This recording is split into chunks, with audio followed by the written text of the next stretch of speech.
This light bulb's not on, and it's supposed to be on. That looks a lot better. Let's start over. Hey guys, it's Sarah from Just My Typewriter, and I'm back with another bad decision. So I have a lot of typewriters, and I have some criteria when it comes to buying typewriters. I have kind of three main things I'm looking for. The first is I have a price cap on the types of typewriters that I am purchasing. I don't want to spend more than $25 on a typewriter, just because I'm usually getting ones you have to do a little bit of repair to, so I'm investing more in parts, investing time in cleaning, and if I sell a typewriter, I usually only sell it for about $50. So there's not a lot of room for profit there. So I have a price cap. The second thing I look for in typewriters is something new. I don't like to buy a ton of repeats of machines I already have unless I'm looking to flip them, just because it's nice to have some variety in the collection and for videos. The third part of my criteria is that it's mostly working, because I don't like to take a rust bucket from the ground up and redo it. It's a skill set that I just don't have the patience for. I really appreciate that in a lot of collectors. But when I get a machine, I would like for it to be as close to working as possible and maybe just in need of a quick clean. But every once in a while, you run into a typewriter that makes you want to break all the rules. And I kind of did that recently. So I was browsing the Antique Typewriter Collectors Facebook group when I ran into a post featuring a bedazzled typewriter on Shop Goodwill. Now, Shop Goodwill takes things from Goodwill stores and posts them for online auctions. Usually it's going to be a little bit pricier on Shop Goodwill than it might be in store, but they have a good selection and variety of things there, and they have a ton of typewriters. I've never purchased a typewriter from Shop Goodwill before. I did purchase this piano toy, and that arrived in okay condition, but I've never purchased a typewriter, and something about this posting of a bedazzled Smith Corona Corsair Deluxe made me really want to consider it. Now, there are problems with this typewriter. First of all, when I bid on it, and for some reason no one bid against me, I did get it for $12, which is underneath that $25 cap, but unfortunately shipping was $18, so I went over my price limit. The second thing was that I already own a Corsair Deluxe. This was my first ever typewriter. It's in great condition. I love this machine, but I've also purchased another Corsair Deluxe that was in terrible condition, and I made a whole nightmare repair video on it and vowed to never buy one again, which obviously didn't work out very well for me. The third thing was that this machine was kind of wrecked. Obviously it was covered in sparkles, but that wasn't the only thing wrong with the machine. And so it didn't meet any of the criteria I have for a new typewriter, but I bought it anyways, because how could you not? So this is the bedazzled typewriter from Smith Corona. I thought it was a Smith Corona Corsair Deluxe. It's actually a Smith Corona Carnegie, which is kind of like an offshoot version of the Corsair Deluxe. It's very similar, basically the same thing. This one did come without the lid on top. This is from my other one, covering my handicraft and work, and I wanted it to be a surprise. So it came without its lid. It was also missing a space bar, and it was also missing the two shift keys. It was missing the shift cap on one side and a shift key on the other side of the keyboard. Besides that, the machine was also just covered in these like sheets of sparkles that had adhesive on the back of them and was basically glued to the typewriter. Now, the aesthetics of this machine were kind of interesting. I know a lot of people are not into modifications of typewriters when it comes to finish. I'm kind of on the fence about it. I think if you own it, you get to do what you want with it. But what I had a problem with this machine is that the way that the sparkles and the glitter was applied was not conducive for this machine actually to being used. There were sparkle sheets underneath the carriage arms of this machine, so that when you would move the carriage back and forth, it would get hung up on sparkles and glitter. It was covering all the logos. The inset ribbon top cover panel had a longer piece on it to cover the front side of the typewriter. And they had just put sparkles in where a space bar would be. So my guess is that this was probably some sort of art project or craft project, maybe a wedding prop that went bedazzled and then went into the trash, basically. So in looking at this machine, I definitely noticed and identified quite a few things that I could fix on it. But I think it brings up a really good point. There are a lot of typewriters that get very easily passed over because they might aesthetically not look so great. But there are ways that you can kind of work on a machine and work through it to get it to a working state. Just because something's covered in glitter and was a prop at someone's wedding doesn't mean it's not worth saving. So I had kind of a mountain in front of me as I was approaching this project, and the first thing I wanted to do was assess the damage and remove all that glitter. The panels themselves came off pretty easily. However, they were originally attached with the adhesive on the back of those sparkles, which did not come off easily and caused and inflicted much pain. I wanted to try taking it off with some traditional cleaners, so I tried Simple Green and OxyClean. I thought I might be able to scrub it off, but it was really sticky. So then I tried a soap and water method. I would soak it in the bathtub in hot water and then try to scrub at it. I took out a spackler and I tried scraping at it, which did have some success. I was able to remove quite a bit of the gunk on it.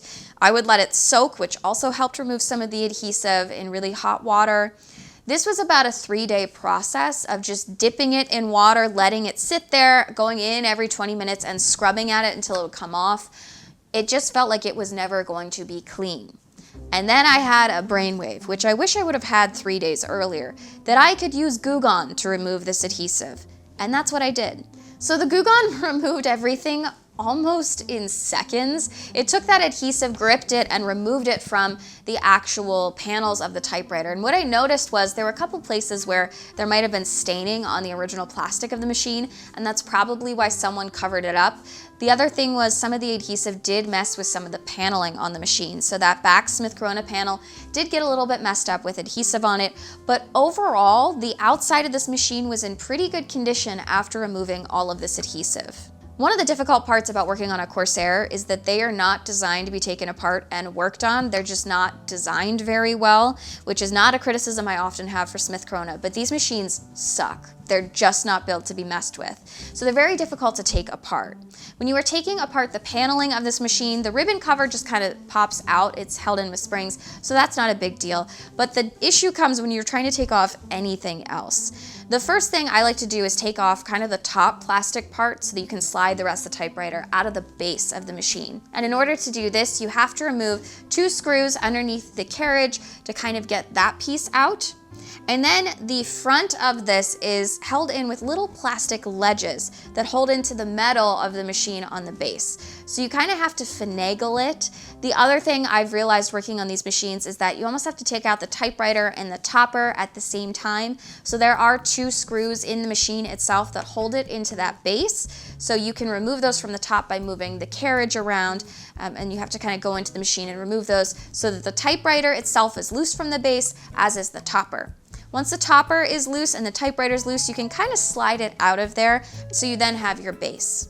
When I removed the typewriter from the base, a chunk of it came off. It just kind of snapped. That happens with this stuff. The plastic on here is kind of brittle, especially if you're bending it to kind of fit around the typewriter. So I then had kind of a huge gash in the side casing of the bottom plate of this typewriter, which led me to trying another new thing. I tried to adhese it back together. Typically I would use super glue, but in this case I decided to try a trick that I saw in the Facebook group. So this time I decided to use epoxy to kind of glue everything back together. This stuff is caustic. Always do this in a highly ventilated area. Don't do this around pets or other people. It made me nauseous pretty quickly. But the nice thing about using something like this is it's going to adhese and stay together, which is really great in these cases, and it's great for using around plastic items. So I did epoxy back in this gashed section after cleaning all of the panels so that it would sit together in that base and it wouldn't have any cracks in it anymore. I also epoxied on some of the little ledges that fit into the base of the front of the bottom of the machine, just so that I could put that base back in and make sure it all fit together when I was done. And then I let this sit overnight. Now, with epoxy, I got black epoxy, and it very much obviously stands out in the base of this machine. So the other thing I wanted to do was, after this was dry, I wanted to mix some colors so I could paint it so the repair itself would not be obvious on the inside of the machine. So I had to break out my nail polish collection, which, oh boy, you know how much I hate doing that. I did mix quite a few colors together here to cover it up and make sure that it matched pretty well, just so aesthetically it looked the best it could. One of the other issues I had working on this machine was it was missing a couple keys, notably the spacebar. You can get away with not having your shift cap keys, but the spacebar is really integral to the machine working. And another thing you'll notice on these Corsair Deluxe is if the spacebar is missing or damaged or the wrong height, the machine itself will lock up. It won't move. So spacebar is really important for making sure your machine works. I posted in the Antique Typewriter Maintenance group looking for shift cap keys or spacebars for a Corsair Deluxe and was directed to a repair tech who was able to send me these parts. He helped me identify which parts I needed and then very quickly sent them to me. So when you're working on a machine and you need parts, you can always look for other people who work on typewriters to find those parts. Don't let a missing spacebar let you miss out on a good machine. You probably can find a solution to that.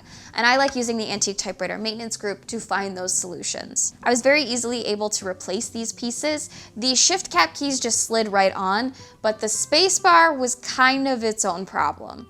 The bars and arms for the spacebar on this machine looked like they were bent pretty bad when someone removed the original spacebar, so I had to straighten them out using pliers, and the thing here is that you really have to get that in the right spot. I put the spacebar on these arms just kind of as a placeholder, but the real adjustments would come once I got the typewriter back into the case. I couldn't get it back into the case though because I already was running into another issue. And that issue was I would go through the carriage and it would continuously stop at the same point over and over and over again. Once again, I turned to the Antique Typewriter Maintenance group to ask for some help. I've worked on machines like this before, and I know what to look for when a machine isn't operating properly. Things like, is your rigid dog broken? That's the little arm that stops the teeth on your star wheel every couple moves. Was the loose dog broken? Was it just dirty? I tried flushing it out, none of that seemed to work. Nothing was broken, none of the teeth on the machine looked damaged. So I tried a bunch of different things and could not for the life of me figure it out. I posted on the group and tried everything they said and still couldn't figure it out. And then I went away for a few days. What I find is really helpful in projects like this is giving yourself space. So I walked away from this Corsair for maybe 3 or 4 days and then had a solution. I did it, I figured it out, I know what's going on. Okay, ignore everything, but look at what I found.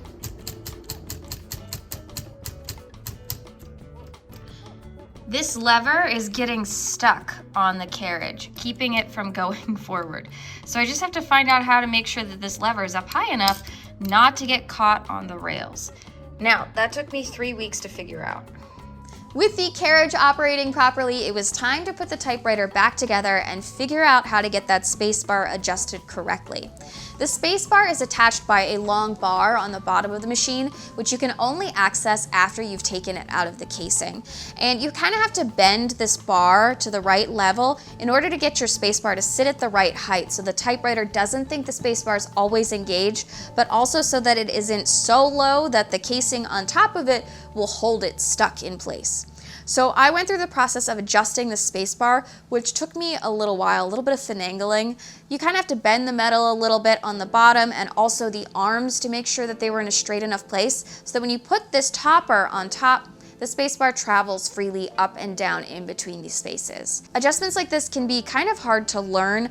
What I find is it's better just to kind of go in and try things and not be afraid to mess with it. Obviously, this typewriter was in a pretty bad state when I got it in the first place, so anything I was doing to it was an improvement. At that point, I had the typewriter all back together, and it typed, which was a huge, huge change in getting this machine. But I was still kind of unsatisfied with the repair for a couple of reasons. When I got this typewriter, I kind of thought it looked really interesting. It was so bedazzled and different looking, and I remember back to when I fixed my Royal 10 with the bad keys that didn't match the machine. I was kind of upset that I had removed those keycaps because it was an interesting feature. Even though it was wrong for the machine, it was something different that stood out on the typewriter itself. And I was kind of missing that on this machine. And I decided to re-bedazzle it. And if you want to see what happened, this is the final result. Now, I made a couple decisions here with putting the glitter back on the machine. The first thing I wanted to do was make sure that I kept the integrity of the typewriter. I wanted it to type. I didn't want there to be any glitter impeding where movable pieces would be on this typewriter. That was kind of my biggest gripe with the original machine. I thought it looked really interesting, but it wasn't functional. So when I was reapplying the glitter pieces, and I just reused the old ones that were there to save on buying new glitter, I wanted to make sure I put it in places where there wasn't anything moving or traveling. So places like this top ribbon cover, the back panel where I had messed up the logos and removing the adhesive. I thought that was a good place to kind of cover it with glitter, and also on the spacebar, because the spacebar is the wrong color for the machine. And I think putting these in specific locations kind of makes it look a little bit more aesthetically pleasing. I can still retain that glitter without damaging the machine. The other thing I wanted to do was make sure that none of that awful grimy adhesive got back on the typewriter, which is why I opted for a couple different adhesive options. I found these glue dots on Amazon that are used for hanging museum pieces within frames, and I applied those to the typewriter, and I also used double stick tape on the spacebar. These are a lot easier to remove, they're not nearly as thick, and it doesn't coat the whole machine. It's only in specific spots. So if you have to go in and remove this later, and you can, it's a lot easier to take off, and it's not something that's permanent on the machine. That's what I like to avoid when I'm doing some of these projects. I want to avoid making anything so permanent that you can't undo it. And I'm really pleased with the aesthetics of this machine after I've put it all back together. I think it looks really interesting. It retains that glamorous, blingy thing that made me fall in love with the machine on Shop Goodwill in the first place, without ruining the functionality of the typewriter itself. But the ultimate test of did I do a good job is if the typewriter actually types, which after bedazzling it, it didn't. The ribbon itself wouldn't go up and down, and I thought I had done something really stupid in putting it back in the case, so I took it apart again. So I got it to work mostly. I mean, the carriage works and everything, but the paper doesn't roll through because the rollers are kind of bad. And also when I type, the ribbon mechanism doesn't go up. And it's not like it's dirty, I cleaned it. So still have things to work on. But the basic functions are there. It just doesn't type yet. I feel so stupid. I took the whole bling typewriter apart again. Don't mind my hair, but it's driving me insane. I took it out of the casing again and realized after I took it out of the casing that I had the ribbon set on typing on the white setting, which is a stencil setting which doesn't engage the ribbon vibrator, which is why it wasn't working. So I'm just gonna put it back together, and it should work once I have a ribbon setting actually selected. The other problem I ran into as I was putting this machine back together and making sure that it worked was that I just can't get any paper to grip through the roller. And that was a huge issue for me. I was so mad that I had everything back together. It looked awesome, and I still couldn't get the return lever to work. It's the next day, and I figured out a solution to the not entering problem. It enters fine if you have thick enough paper. So here I have an envelope, which is a little bit thicker, which allows those rollers underneath that are just too flat to grip, grip some paper. So I'll just use a backing sheet with it and it'll work fine. Also, it's so shiny. So after all of these solutions and finagling and messing with bedazzled pieces, I was able to get this typewriter from this state on Shop Goodwill into this machine, which is fully functional and still bedazzled. I think it brings up a really interesting question in the typewriter community. What is worth saving? What's worth repairing? And when you do a repair, what is the most ethical way to repair a machine? There are quite a few people in the typewriter community who state that the only repairs you should do to a machine aesthetically should be in the original paint color or the original design of the machine. And I can understand where they're coming from in preserving some of the history with those typewriters. But on the other side of this argument, there is kind of the concept that once you own a machine, it's yours to do with what you please. And I think what's interesting about machines like this is there are a lot of them, and it is plastic. And I already have one that's in really good condition. So I didn't need another blue one. And I think doing something different that makes the machine more interesting while still making it functional, can be an interesting way around this problem. There's quite a few times that I have messed with the finish of a typewriter or changed things a little bit, which might go against the grain of the original typewriter itself. But I think when you can get a result like this, which makes you stop and look at the machine and honestly gives this machine a better shot than it would have had as a wedding prop originally bedazzled, I think that might be a good thing. And of course, the ultimate test of this machine is a type test.